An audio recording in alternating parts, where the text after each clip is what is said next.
সামনে থেকে দেখার সৌভাগ্য হলো না, বাট তাও কবর জিয়ারত করতেছি বলে অনেক হ্যাপি। এখানে খালেদা জিয়ার আর জিয়াউর রহমানের কবর জিয়ারত করতে এসেছি আমি, আমার বাবা আর আমার ছোট। কালকে আসতে চেয়েছিলাম, কালকে অনেক জোর করছিলাম আসার জন্য, বাট আজকে যখন স্কুল খোলা তো ভাবলাম যে স্কুলের পরেই চলে আসি।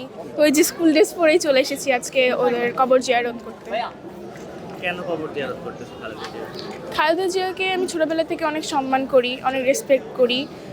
অনেকে উনি যেহেতু বাংলাদেশের প্রথম নারী প্রধানমন্ত্রী, তো অনেকে অনেক সম্মান করি আমি। ছোটোবেলা থেকে ওনার নিয়ে অনেক নিউজ পড়েছি, এরপরে অনেক রিপোর্টস পড়েছি।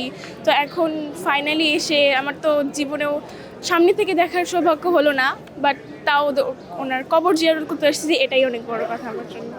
কোনো দেখা হয়নি, ওই জন্য কবর জিয়ারত করতেছি বলে অনেক হ্যাপি। পরিবার সহ? হ্যাঁ, পরিবার সহ। কোন ক্লাসে পড়ো তুমি? 7।